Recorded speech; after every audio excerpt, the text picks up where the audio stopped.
Welcome to Someone Else's Movie, the original podcast where an actor, writer, director, or nebulous industry figure gives a little love to a movie they didn't make.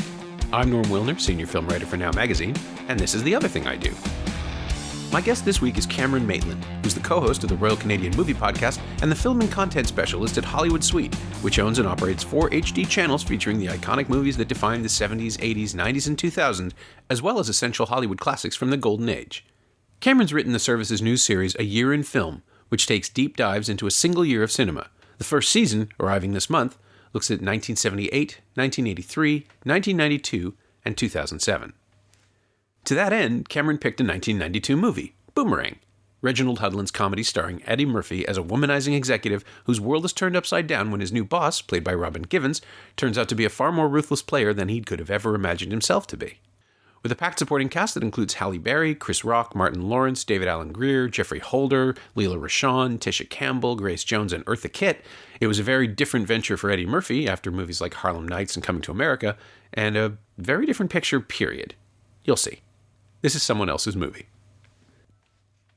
I think I was considering both films that were in A Year in Film and ones we had on air, and also just thinking I kind of had to live the life that I'm sure you live, where I had to watch hundreds and hundreds of movies, and thinking of ones that stood out to me as interesting, like particularly nostalgic a bit. I remember seeing it on TV as a kid and really enjoying myself, and also I think it's just a very unique moment in black filmmaking, 1992, so I find that one to be a very interesting one because it's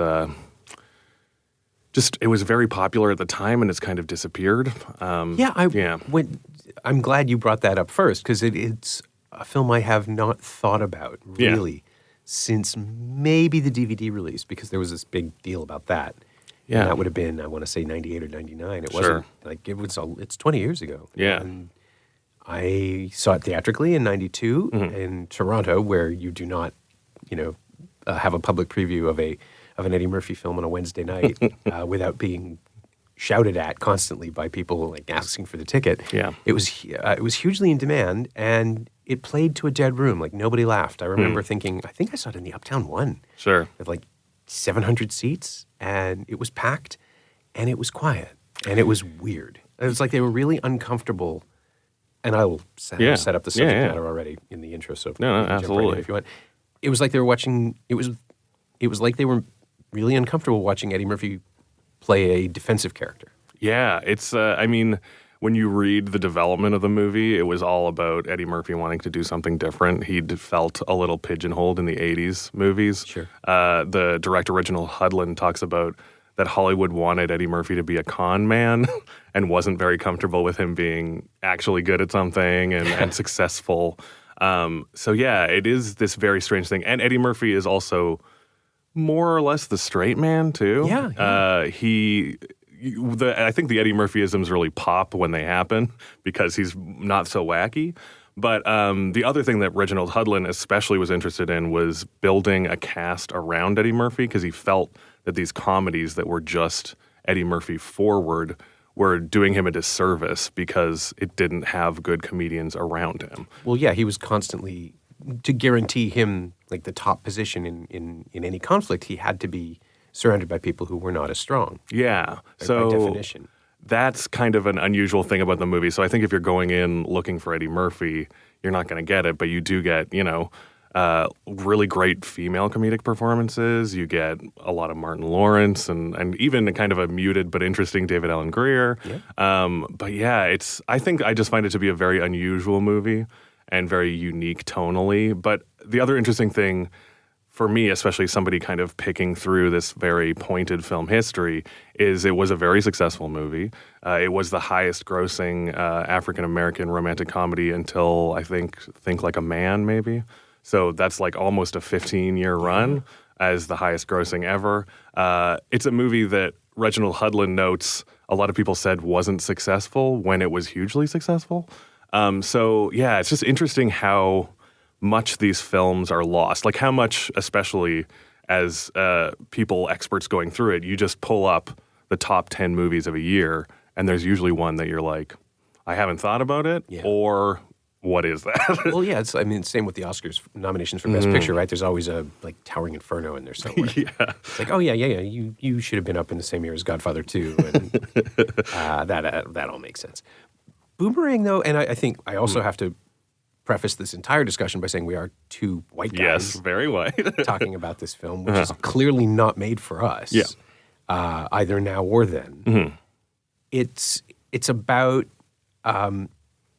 it's not about it. It felt like at the time an about face for Murphy after Harlem Nights, which was actually a failure. Yeah. I mean, it didn't make money, and it's, I think, almost universally loathed. The excess of misogyny that film had is really now, 30 years later, still horrifying. Yeah. And this was marketed as a corrective. That was part of it. It's like Eddie Murphy is being nicer, kinder, gentler. Oh, too much so. Look at him. He's being pummeled by this stronger woman. But it becomes the joke that he doesn't mean to be. He starts out as a player or who fancies himself as one. And he is immediately derailed by by Robin Givens' character, who is a, how would you describe it? I mean, she's forthright. She's she's a female player essentially. Yeah. She is like a kind of a hard as nails executive, and she falls into the even further opposite, where she's arguably kind of sexually humiliated him at work. Mm-hmm. Interesting, as a man would to a woman, she's said how good he is in bed. And then the whole company, because he works for a cosmetics company, so it's all women, basically. So it kind of comes out, she kind of makes him this, company joke that he's so good in bed, which ends up devastating him. But yeah, you're right. It's all kind of that feeling of a new turn, and I think Eddie Murphy wanted it. I think... he was also making The Distinguished Gentleman for Disney at the time. Like, he was really pivoting away from the... he was also, if I remember correctly, it wasn't really a thing then. It is now when people discover the incredibly crass, crude, homophobic, misogynistic stuff from his stand-up act, which, again, was the style at the time. Yeah. Right? So it's hard to come down on him for it now because, I mean, if you look at Richard Pryor 10 years earlier... Sure.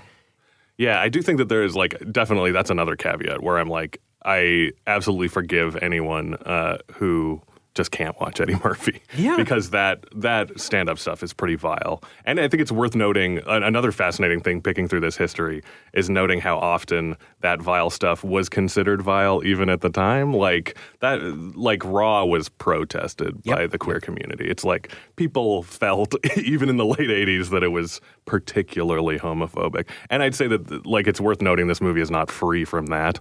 There's, a bit of a transphobic riff that's not great. There's some, gay microaggressions, but there's also interesting stuff, I think, built into it where, for instance, Halle Berry calls him out on being, needlessly homophobic. Yeah. She says, don't you ever look at a guy and be like, that is a handsome guy, and he refuses to admit it.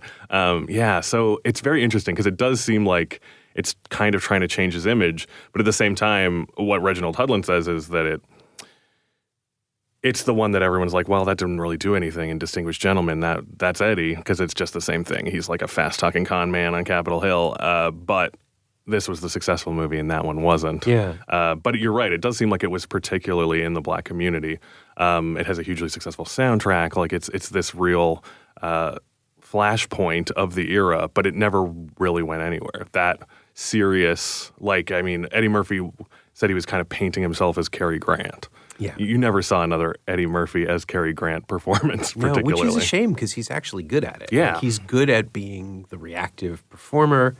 People forget on Saturday Night Live he wasn't always the force in those sketches. Sometimes he just waited and took his moment and then just went back to waiting. And that stuff is the most sort of tense and electrifying material. As you said, it feels like it's in conversation with his image. It feels like he's trying to understand it himself. Yeah, and I think also understand, both of them talk about, both Eddie Murphy and Reginald Hudlin talk about also this kind of grander plan to make sort of old Hollywood movies for African-American people. This movie is all about very rich people. It's all about very well-dressed people. Eddie Murphy's just in Terry Mugler the whole time in these cool outfits. And yeah, so they literally had this idea to kind of change things in the film industry and open up a new avenue. And they especially cared about affluent business people. They were like, that's not a thing you saw all the time. And also, it was a thing that Reginald Hudlin and Eddie Murphy are like, that's what we are. Like, why are we telling stories about a completely different group of people when, we can show characters eating at the places we eat and going to the clubs we go to? So it's very fascinating. I mean, and 1992 was a year where there's about, I think, 5 or 6 major films by black directors, which is super unusual for the time.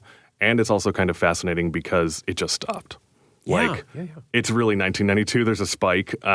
My pet theory is that the LA riots scared executives away. But that's just me. I'm sure a better African-American cinema scholar could probably point to something else. But yeah, it's very fascinating to think that there was this attempt of like a sea change kind of between Do the Right Thing and House Party, which Reginald Hudlin made, which was also one of the most profitable movies of the 90s, which everybody kind of forgets about. Yeah. House Party is an oddity in a DVD bin. It's like the Friday films, right? Yeah. They didn't play to everyone, and so therefore they couldn't have been successful. Much like Boomerang, right? Yeah. Where if the white audience wasn't into it, you never think of it again, and then you find out it made, $160 million domestic or something. It was. Yeah. Is that right? So it was big. It was big, yeah. For the time, that's a big number. And you turn around and, people are still like, I guess the other one is Coming to America, which is, like John Landis, directed by a white guy, written by white guys. Yeah. Boomerang is written by white guys, it's worth saying. Barry Blaustein made Beyond the Mat, which I've never understood. Yeah. This amazing wrestling documentary could come out of the guy who wrote Eddie Murphy comedies. Well, maybe he's a person who loves people. That's what they always say about documentaries.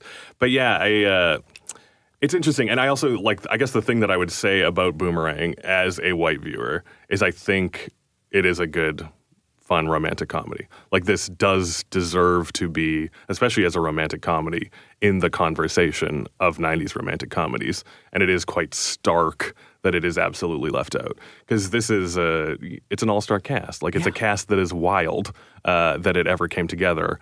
And Reginald Hudlin says that. Like, he says that when they were making it, he is like, people are going to say in 10 years, how did this cast all come together at the same time? And I think it just, to me, it really confronts my own bias towards black filmmakers and just noticing the bias in the canon that there are these big movies that were big that essentially get left off. They were on cable when I was a kid. I mean, obviously, I am a #90s kid, so I loved all these movies. Like David Allen Greer and Damon Wayans were my favorite actors when I was a kid. I was I was first lined up for Blank Man, it is kind of odd to me that was such a big part of the culture when I was young, and that you kind of saw it fade away and then saw it, luckily now, bloom in kind of targeted things. Reginald Hudlin went on to be the creative director at BET, so I think he continues to be this huge influential character. I mean, he wrote some of the great Black Panther stories. It's like he's a very fascinating guy. It kind of came out in a different way. But for a minute there, everything was this one way. And I think it's always important just to remember that. And it's important especially as a white viewer, to go back and try to find these films, because there's a lot of great movies and it doesn't matter what race you are, This is a very funny movie. It's very charming. And it should be playing as often as You've Got Mail or something dumb like that. Yeah. Well, I mean, it did strike me this time that it is effectively the better version of what women want. Sure. In that it doesn't rely on, it's exaggerated in a different way. It doesn't rely on magic or telepathy, but it is about someone learning lessons and internalizing them and deciding to be a better person, and without the problematic aspect of having it be Mel Gibson. Yes.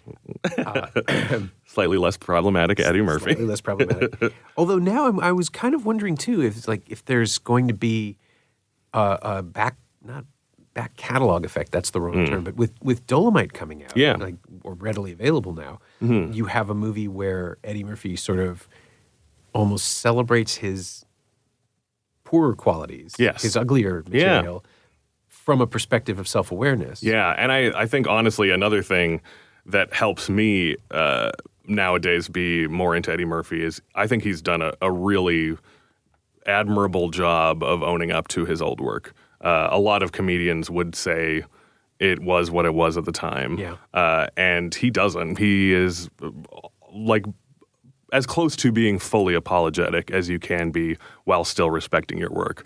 Essentially saying that I was a 23-year-old who was a jerk and was airing my opinions on a stage that probably shouldn't have been that big. And also he even says that like a lot of what he was doing was just easy targets. Yeah. And that's like not even good comedy to him. So I think, especially in that generation of comics, for somebody to own up like that is very admirable. So that makes me be more like, yeah, okay, you know, he is one of the few good ones. So maybe we should hold Eddie Murphy close and look back at this catalog of so many movies. And yeah, so many little gems. Like, I mean, Bowfinger is another one of my beloved movies that I think kind of bobs in and out of people's consciousness. Yeah, I think, again, it's one of those movies that Paul Scheer brought it onto the podcast a couple of years ago now. And we were both surprised at the time that there wasn't a Blu-ray. It's just like, nobody really seems to care about this stuff. Yeah. And then it came out 3 weeks later, so that was all right. But is Boomerang available on Blu? I don't know. It's, I mean, it's on our channel and streaming, but I don't know that it's available on Blu-ray, to be fair. No, it's another unusual one. I think sometimes the rights to these movies just kind of float around and disappear. But yeah, it's had a few big anniversaries, and I know that soundtrack, people always bring it up too. So maybe it'll get something. But yeah, and also I encourage anybody to listen to talks with Reginald Hudlin because he's a very great speaker. And he's this very kind of fascinating character. I mean, his father was a very big businessman. His brother's also a filmmaker. His uncle taught tennis to Arthur Ashe. Like he's this really, really interesting character who talks very interestingly about his films and very in depth. So yeah, it deserves a good treatment and a good kind of look back, I think. Yeah, I wonder what happened. I mean, not then. We know what happened then. Yeah. But subsequently, it's just because clearly it took a while to become a favorite. Yeah. Like maybe that's it. People just had to see it and catch it and grow up with it. It's true. I think YouTube helps a lot with these movies. I think Boomerang is a wonderfully clippable movie. I mean, if you just cut out Eartha Kitt's part or Grace Jones in the restaurant or Grace Jones's ad, pretty much any Grace Jones bit is wonderful. And it really makes people curious about the movie, even if those more over-the-top moments don't really suit the kind of subtle dramatics of the rest of the film. Yeah. It does seem to be at war with itself comically, which I find fascinating.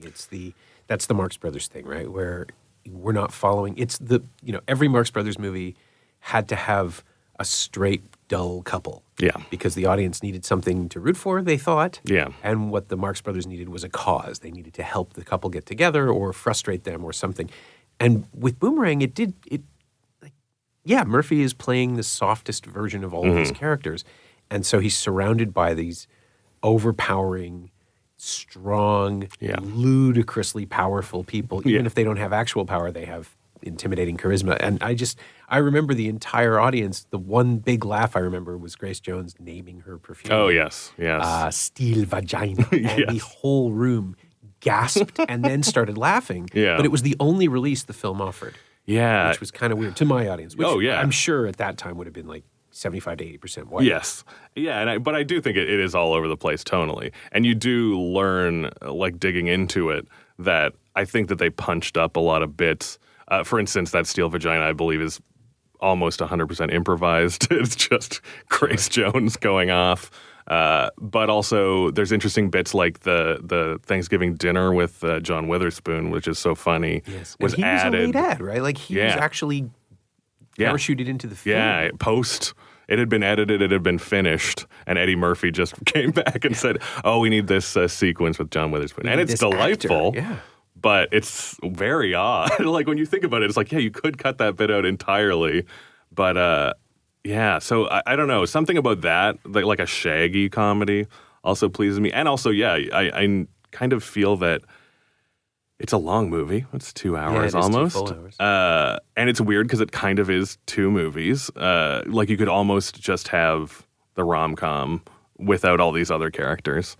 But something about the broader comedy helps the romantic comedy kind of go along, and you enjoy the quieter, sweet scenes because it's this kind of interesting outside relief, and that Halle Berry, who's not a super interesting character either. She's mostly just a beautiful lady who's nice and artistic. Right. She likes Star Trek. That's nice. That's true. That's the one cutest part, probably.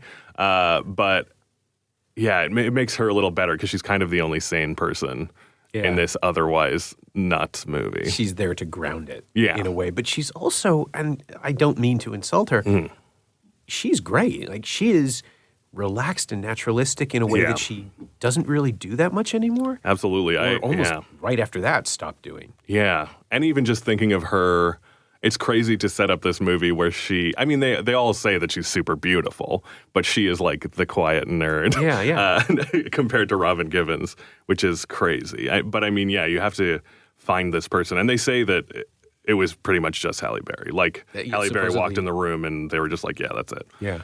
Which, again, makes perfect sense. Yeah. And she hadn't done a lot of movies before. She has one with Tommy Davidson that's all right, but she was much more kind of the over-the-top person in that movie. So, yeah, you're right. It's a side of her that is also, every once in a while when you go through these old movies and you see early performances, you're like, oh, yeah, man, could Halle Berry just be like the cool, relaxed lady? And now she's like, she seems like she's probably cool and relaxed when you hear interviews and stuff. Yeah, I wonder if she's come back around to it. Yeah, maybe. Like, and also, you watch this movie and you think like, man, there's so many, like, you could pair up a wonderful African-American romantic comedy right now. And it's like, where's that? There must be some. There are, but they're, But Tyler Perry is making right? Exactly. So they're pandering in a way that maybe even Boomerang doesn't do. Yeah, and I don't think Tyler Perry always gets the kind of big name, actors that you want to see in these movies too. But yeah, the movies come out. I mean, Best Man Holiday was great in a fairly recent one, and I don't know. There's it's just a movie that always makes me like scratch my head. And I think that it's very important, especially as a white guy with glasses who talks about movies, to advocate for these movies because, the thing is a lot of movies are messy. A lot of movies are totally all over the place. So why is this one particularly forgotten? And especially for people who love comedic actors, and like I say, I think especially women's comedic performances, which does not happen in a lot of, especially 80s and also 90s. Just about everybody gets to have some really fun moments, like down to Robin Givens, Tisha Campbell is very funny as this silly neighbor that just pops in now and again. So I really always like that. So few women are given the chance to be these super broad caricatures. And the fact that Eddie Murphy stepped back and allowed that is great. Like, almost every woman except for Halle Berry gets to have some real over-the-top moments. Big scene, yeah. And Murphy, I guess, comes closest with the orgasm scene, which is so uncomfortable. Like, it really is. I'm trying to figure out, like, is it the best thing he's ever done or the worst mistake he's ever made? Because he plays it for, unfortunately, Cosby-esque broadness. Sure, right? yes. Like the expressions and the noises. Yeah. But at the same time, it just goes on so long that I came around to admiring it. It's like it's like the rake gag in The Simpsons. You're committing. You're going to keep doing this. But it is like, I get it comically how it would be on a page and someone would say, no, this is the ultimate expression of his vulnerability and his wonder and all of that. And it just keeps going. And it is daring, right? Like, that is a choice. There's something I think about the sexuality that's quite interesting too, because it never, for a Cary Grant movie, it never lightly pans away. Exactly. You get some pretty erotic moments, and you get some pretty goofy moments, and these weird turns, which I do think is actually pretty vulnerable. I think there's a thing where a lot of 80s stars especially didn't have a lot of sex on screen, except for the like fancy, your American gigolos and things. Right. But like Arnold Schwarzenegger is a guy you never really saw have sex. I'm thinking about Tom Hanks, right? Yeah. The way in the 80s he was sexualized, but he not allowed to actually be shown to do anything or to enjoy anything or even wake up the next day. It was like stuff like Turner and Hooch where he's got flirtations, but he's not allowed to. Yeah. Because it's about nice guys and it's about softness. Yeah, it's a very unusual thing, I find, and I don't know why. And I mean, I also think it's very radical to have any black sexuality on film. Because, that's always just doing something new, especially without the white gaze involved. It's an interesting thing, though.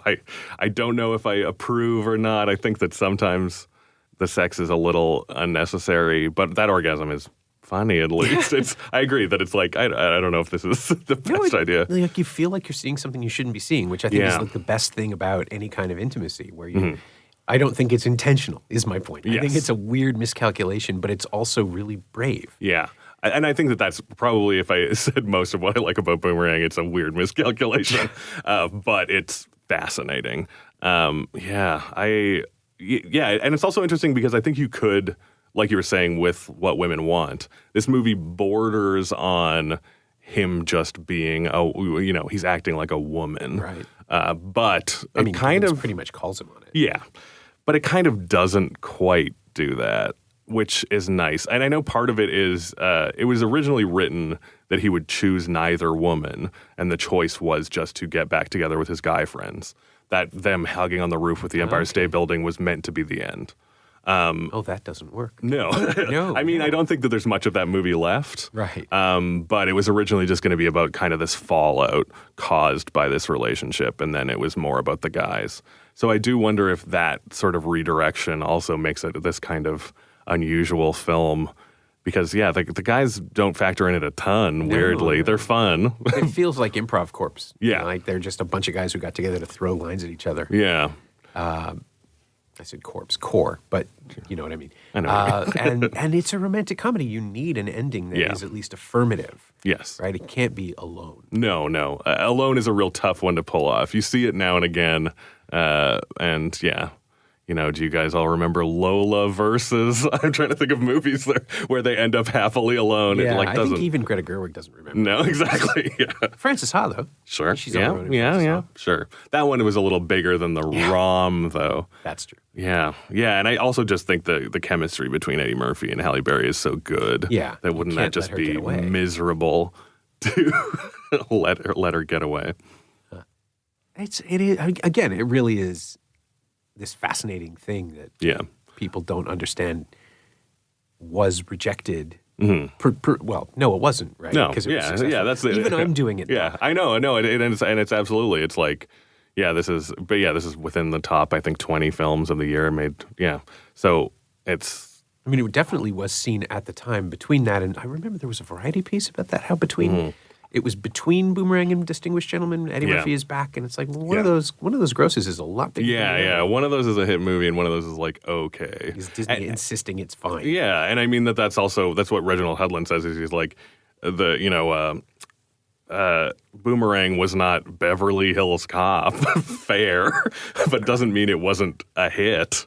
But I just think it's a movie that a lot of people would be charmed by if they sat down with. You kind of have to give it its time to show what it is, like you say. Yeah. Because if you sit down for even a slightly... the thing is if you sit down for a romantic comedy, it's going to be slightly raunchier and wackier than you probably want or expect.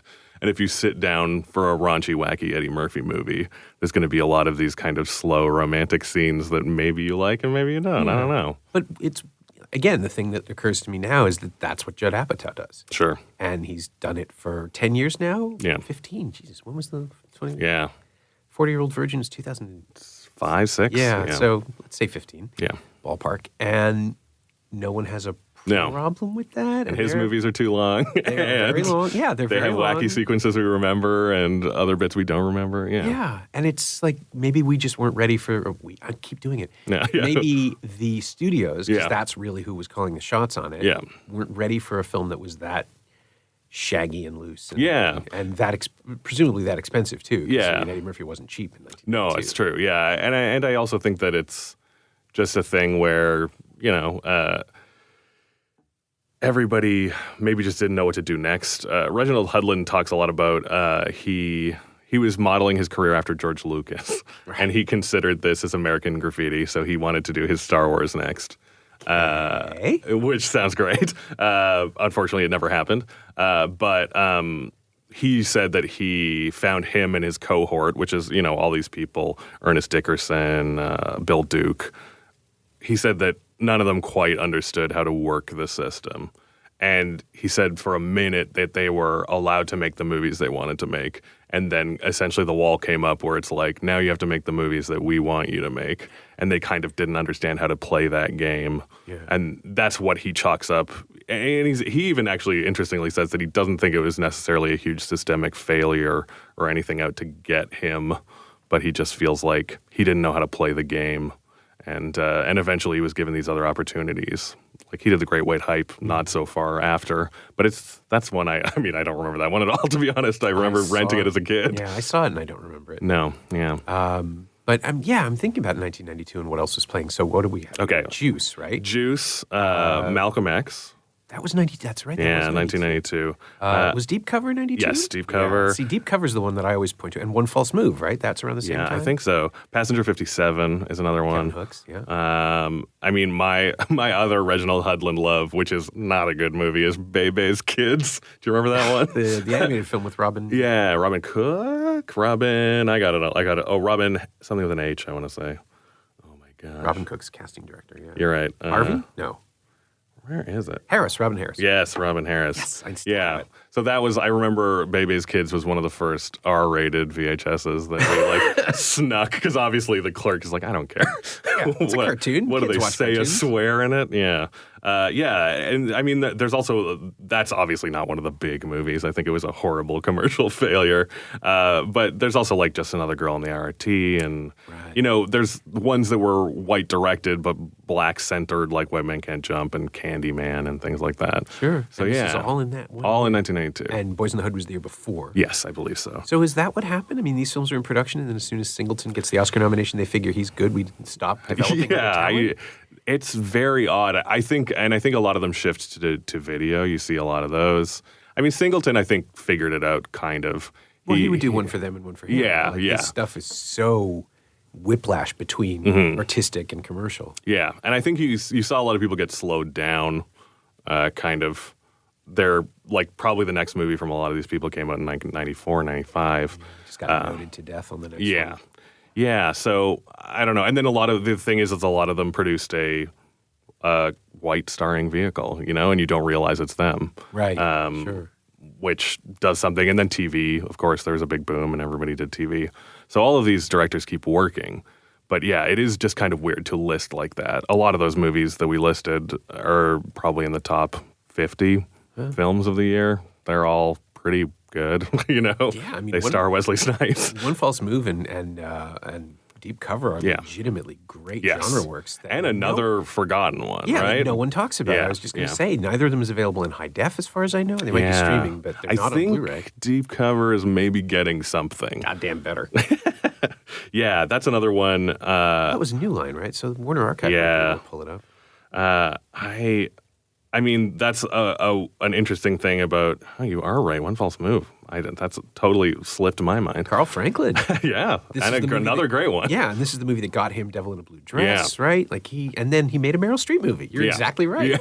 Yeah. Which is pretty good, but still. Yeah. But it's just fascinating to know these folks working. And then the other thing is all these people bring along interesting below-the-line people, too. Sure, yeah. So somebody I love from 1992 is this costume designer, Francine Jameson Tanchuk, who's like, okay, you don't need to know that name. Why would you? She's a costume designer. But she did, like, Boomerang and White Men Can't Jump, which is like, think of these iconic costumes. Like, think of how much this woman affected how people, like my brother dressed like White Man Can't Jump for 6 years. Yeah, no, that's true. This stuff resonates. And it's costumes you could wear as a Halloween costume almost, They're iconic. Right. And this is all just one woman who is working on almost every movie, which is, also just fascinating. So she has the pulse of, but she's also, I was going to say, the fashion in Boomerang, the women's fashion is like weird and crazy and busy. Yeah, and I think that was on purpose. He wanted everything. And I think the interesting thing is a lot of it is designer fashions. He is very conscious of having these kind of aspirational tones throughout the movie. And I also think Grace Jones designed all her own costumes, which is a delight. It absolutely feels like she did. Yeah, I mean, it's the role. That stuff is in line with her concert work. Absolutely. I mean, the role was written for her, so I think he got what Grace Jones's deal is. Because, I mean, that fake Grace Jones ad, while hilarious, is also 100% an ad she would make. Like, it's like all her weird Citroën ads. It's just the same thing. Yeah. I don't know. So it's just a fascinating time that I think I'm ready for somebody to say, like, this is the 1992 Black Cinema retrospective. Yeah, like properly excavate it all. Yeah. And I think that it's up to, especially viewers, to people have fond memories of these movies and they just kind of disappear. And that's a part of our service and a part of our show is trying to remind people, the old, like, call your local cinema and demand to see. Yeah. But I was going to say, I mean, Sarah Ty Black runs Black Gold at the Royal Cinema here, and I'm pretty sure she's never shown Boomerang, but maybe she... Yeah, I don't know if she'd like it or not. I don't know. She's, she does so much work for this concept of, like, there being a sort of separate canon of films that you can ask any Black person if they have seen it, and they're like, absolutely. Yeah. And every white person is like, oh, what? I'm trying to remember if Deep Cover was the first one. It was the first one. It was near the first, yeah.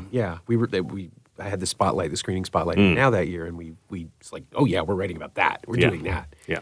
And the idea that you can find this stuff if you look for it makes it more valuable, right, culturally, because even though it's not saturating I'm old. All my reference points are the bins. Yeah, sure. Bins. I mean, I'm the same. Yeah. I am not too young for that. Yeah. You go to Sonic Boom and you flip through the shelves, you don't see Boomerang come up a lot. No, and I mean, I know that when we're doing the show and we luckily, the nice thing about having a TV show on a TV channel that shows movies is you can kind of call up the programming department and be like, please, please, please. And Boomerang is just sitting there waiting for somebody to program it. And yeah, we got it and we put it on air. So it's like, that's really all it takes is being like, hey, remember Boomerang? Oh, yeah, we should get Boomerang. Bink. Yeah, so how does it fit into this larger project, this year of film that you guys are doing? So we essentially highlight 4 years in these half-hour episodes. This year it's 1978, 1992, 2007, and 1983. Kind of oddly chosen, obviously. It's a weird alchemy to choose the years. I was going to say, how do you even get there? I mean, it's partially looking at our catalog, what we do have, partially considering we do try to highlight films by women and films by people of color, and obviously Canadian films. We're Canadian. So we consider what are good years for that. Then also just kind of what do you like? Right. I think for the first season, we wanted to be a little coy and not immediately jump on, 1975, 1984, like the ones you think of. 1999 is huge right now. Yeah. 2007 is kind of our big, like, hey, remember how this is kind of a golden year? But yeah, it's a fun thing. And then as you go through, we sit down with a bunch of various people from around town, a bunch of your former guests, and ask what they like, which then winnows it down kind of differently. You never know. If you get 10 movie experts in a room, they all want to advocate for an unusual one. They all want to maybe have a hot take on a big movie. Sure. So it all kind of changes. And then it comes down to, like you say, what has an HD version? It's in our mandate to show HD movies. If I had to give one thing, if you hold the rights to a movie, make an HD version of it. Yeah. You're sitting on money. Why are you doing this? I still can't believe that there's stuff out there that's only available in like 4x3 full frame transfers. Yeah, and people are willing to help you. Like, people want these movies. It doesn't cost a lot. But it's really fascinating. This is the first time I've ever. I work with Alicia Fletcher, who's a film historian and archivist, and she does a lot of the right stuff. And this is the first time I've waded into that strange world. And my God, it's fascinating. It's fascinating who has the rights for what and what conflicts are coming out. But yeah, as a movie fan, you're just like, everybody make up and give me these movies. And especially in this world where we're streaming so much, our channel is focused from the 70s to the 2000s. Our 4 channels. And yeah, there's so much that doesn't get played. Yeah. Oh, this whole long tail thing hasn't quite happened the way people thought no. it would, right? Like, you can find a lot of some stuff and none of the others. Yeah, and something as big as Boomerang is already like semi-faded into obscurity. Yeah. So it's a very interesting thing. So part of this show is, propping up the big stuff. We're not going to avoid the Oscar winners. Sure. We're not going to avoid Days of Heaven or something that is super canonical for 1978. People will complain if it's not there, right? Like, it's the other thing. Like, anytime anyone makes a list, it's like, well, what about this thing I love? And it's like, well, you love it. Yeah. You know it's there. Yeah. And then, of course, as like we're talking about with the streaming wars, the rights become more and more tight. The plus side is photos. They're always available. Just try to take my photos, Disney. Don't actually do that. But so it becomes this kind of interesting game. But I find that there's a lot of fascinating takes in a lot of movies you don't expect, like Boomerang, and trends. Like we're also trying to figure out what happened in a specific year, which is very odd. Film history doesn't. You tend to do decades. You tend to do movements. Well, it takes 18 months to 2.5 years to make a movie, right? So you can never, you're always seeing, like my classic argument is, what was it, 95 when we got Braveheart and Rob Roy, and there was at least one other one. It's like, why is everyone making these movies? And it's like, well, 3 years ago, Michael Mann made Last of the Mohicans, and every guy in Hollywood's like, I can do that. I'm going to do that. And then 5 years after that, you get Gladiator. Which is, I guess, somebody being like, Ridley Scott being like, I didn't get to make one. Yeah, exactly. It's like, hey, you forgot me. It definitely involves a lot of picking, like, what was the big... Yeah, so we're starting our season 2 and one is 1986. And 1986 is full of killer robots. And like you say, because I think Terminator made so much money 2 years before, and it was essentially an independent film, so... all these weird studios are like, listen, if we just buy a robot, that's the hot money. Short Circuit that year? Short Circuit. You've got A Deadly Friend, that old Wes Craven one. Chopping Mall. All the great robot movies. I reviewed them all. I've had maybe this will be PTSD in show form for you to bring back all these strange films. Well, if you just need a cut to a guest sitting in a corner shaking, I can happily provide that. I think that we have a lot of that with some of the older critics who've been around a while. They're disgusted trying to remember what Grease was like when it came out and things like that. Grease I saw with a packed theater at the age of, I think, 10, and people went crazy. That was an experience. I don't even remember what theater it was. I just remember it was dark and huge. Well, that was the John Travolta year. That's what we talk about is 78, because it was the tail end of Saturday Night Fever, which was in December of the year before. Right. It was all the weird, there's the strange one where he falls in love with Lily Tomlin. Oh, Moment to Moment. Yeah, which is not bad. But no, wasn't that actually written and directed by her partner? Yes. Yeah, Jane, I believe so. Jane, who wrote the Search for Signs, Jane Wagner. Yes, there you go. Search for Signs of Intelligent Life. So that's like a fascinating one because it's this weird May-December romance. We don't get into it on the show because that's a bit too much of an oddity. It's fine. I kind of want to watch that again just now because that is ultimately, I don't know if she was openly gay, but that is a gay woman making a movie with her partner about a heterosexual relationship. It's probably one of the only ones. It's a box of mirrors and also John Travolta being weird. So what other extra lines in there? Yeah, arguably two gay people making a movie, maybe, allegedly. But that's what I mean. Like, everybody brings their own baggage. Yeah. And also, they have no chemistry. Like, the only thing I remember about that movie is those people should not be in the same room, let alone kissing. Yeah, and neither of them looks comfortable. It's a strange, tough sell too. Even if the best case scenario, John Travolta at his best and Lily Tomlin at her best are not a good couple. Yeah. Like them at their sexiest, best chemistry, it would never connect. No, in what way does the zeitgeist align to produce these two people in the same place, in the same studio picture? Yeah, it's very odd. I'm trying to think of some of the other... one of the weird 78 movies we do is Thank God It's Friday, that disco one with Donna Summer. Yeah, I remember just to kind of find an odd disco one. That's another one we worked hard with distributors to show on the channel. So if you want to see a young Jeff Goldblum attempting to dance, or Terry Nunn from Berlin in her one lead acting role. I did not remember that. Yeah. So that's kind of weird ones. And then 1983 is that big year for Tom Cruise. He's kind of it's his risky business year. It's also we get to see Travolta go from the king to Staying Alive, which is, yeah. Ooh. Just coincidentally, we chose the year where he's great and the year where he nearly ruins his career being so ridiculous.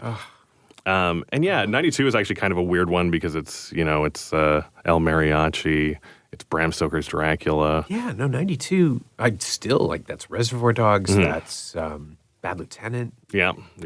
What was the other? Because that was the year I held up as being, may still be the best year I ever had at TIFF. Okay. Where everything, Peter Jackson was there with Brain Dead. I mean, just the Midnight Madness alone, Candyman's in there. Yeah. And it was Candyman and Brain Dead, which was now called Dead Alive. And there was another one. Man Bites Dog on the Criterion channel now. I fought hard for that one, but yeah. Yeah, that's one that I remember as a kid getting a VHS of, and that blew my mind. Yeah. When you're a little kid seeing this reality TV parody before reality TV exists, kind of like, what a movie. Thinking just how I actually got to talk to the filmmakers on that one because I was covering it for The Star, and I remember just like, you have a sound mixing joke in your film. Yeah. There is a joke about the sound coming from a different location in a long hallway, and it's just like, how do you even think about that? It's like, we didn't think about it. It's just how we recorded it. It's like, it's brilliant. It's like, well, it just happened. The fact that there's another film crew following around another murderer. Oh, God. No. See Man Bites Dog, people. It's yeah. I mean, I actually highly recommend just going back to a year. I really enjoyed myself as much as it's a punishingly large amount of movies to try to give everyone their fair shake. It's just fun to go back.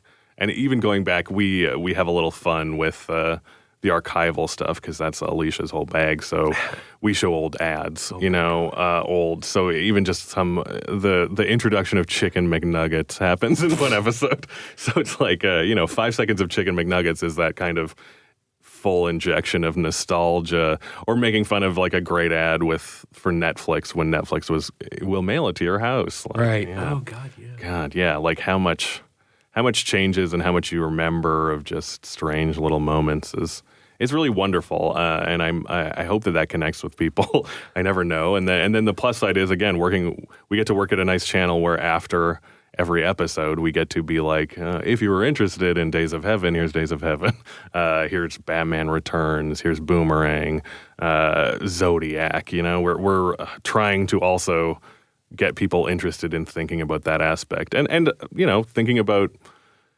Hollywood films and how they might impact culture and vice versa. Yeah, it's never just for money. I mean, sometimes it is. The Lion King this year was. But yeah, no, it's one of those things where there was a really heated conversation a little while ago between some critics over, must we support Disney and Netflix whenever they put something out? And it's like, well, no. Yeah. But you can't deny that they own most of the real estate, and therefore they're throwing money at all kinds of people. I just found out that Black Widow is written by Ned Benson, who made The Disappearance of Eleanor Rigby, which is my second favorite film of this decade. Yeah, and he's kind of disappeared himself. He hasn't done anything. Yeah. He hasn't done anything since that in 2013. Yeah. And if that's what it takes for Disney, if Disney owning the world means this guy gets to work, then I have to be okay with it. Or at least I have to want them to pay him money to do things. Yeah, and I definitely think that there's also, I think it's foolish, personally, especially with our perspective on history. Like, number one, you're kind of always under pressure and always given a privilege to when you display history, because you are choosing the narrative and you are implicitly removing things from the narrative, whether you mean to or not. Well, just the act of mentioning something is a form of endorsement once you get to a certain point. And the act of not mentioning something, and even if we mention something just to dunk on it, which we don't much, but I Know Who Killed Me gets a segment, but that's weird, because now someone will remember that more than they remember a good movie. Yeah. But I think that there's a very bad thing, and it goes back to Boomerang. I think that there's something odd to ignoring a popular movie.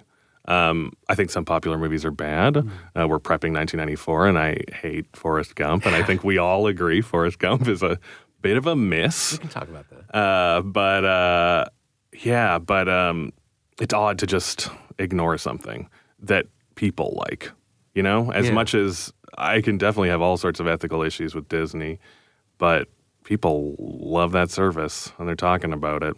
And even if you look at the discourse on Netflix, like the way The Irishman and Marriage Story blew up on Twitter is fascinating. And that would never happen if they were art house releases. Yeah, like a Noah Baumbach movie having like a hashtag and everyone fighting about it. And memes. It has memes. Yeah. It's a Noah Baumbach movie with memes. Like what? And like the fact that, there can be this, these strange jokes about Anna Paquin, that have been memed to death now. But it's a meme that everybody gets because everybody watched The Irish, or enough of The Irishman, or they understand. Get to Anna Paquin if they watched Maybe not.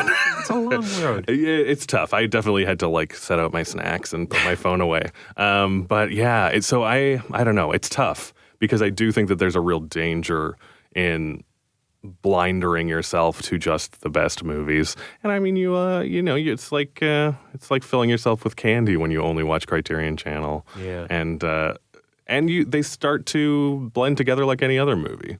You can't just watch good stuff. You kind of have to have a grab bag. And that's what makes movies like Boomerang stand out, because it's weird. It's memorable and unique, and it's something that sometimes when you go back to these old movies, you're like, oh, wait, that actually had a lot of merit. And I just remember it, especially your child brain is like, yeah, it's fine. Yeah. Everything kind of turns fine is the unfortunate thing. Well, if you watched it enough times on cable where you weren't really demanding anything of it. Or it was bleeped, for instance. This true. one was probably bleeped all to hell. Out, yeah. Yeah. But it is, you're right, it stands out because it is neither nor. It's not terrible and it's not great, but it is, in its way, the only one of its kind. Oh, absolutely. Yeah, I think it's, even if you remove all blackness from it, it is a very unique movie and idea and premise. It's a very, and tone. I love a weird tonal comedy. Like, I love some movie that's not funny for 90 minutes and then 5 minutes is knee slapping. Like, what is that? How did that happen? Delayed gratification. Or a really long orgasm. Yeah, sure. Yeah. Maybe we should just have that. My thanks to Cameron Maitland, whose 1992 episode of A Year in Film premieres on Hollywood Sweet 90s at 9 p.m. this Sunday, December 22nd. And check out the Royal Canadian Movie Podcast wherever you find your audio entertainments. It's a fun, lively show that rounds up all sorts of great guests to dig through the entirety of Canadian cinema, both the good and the bad. You can find Cameron on Twitter at Camfess, Camfess, and you can find Boomerang on DVD only from Paramount Home Entertainment. It's also on iTunes and Google Play and streaming on Amazon Prime Video in Canada. And also in Canada, it's airing on Hollywood Suite on December 20th and 21st. That's Friday and Saturday. And since I'm saying Hollywood Suite a lot, I should also let you know that all 4 channels are available in a free preview running through January 5th, 2020. Check your television provider for listing information. You still have a television provider, right? As always, you can find me on Twitter at Norm Wilner and elsewhere on the internet at nowtoronto.com. You can also find this podcast on Twitter at Semcast, Semcast, and on the web at someoneelsesmovie.com. Our shiny new theme song is by The Last Year. If you've enjoyed it, or the show in general, say so. Leave a review on Apple Podcasts or Google Podcasts or wherever you listen. Every little bit helps, it truly does. And check out the other shows on the Frequency Podcast Network. They're good. Thanks for your support, and thanks for listening. See you next week.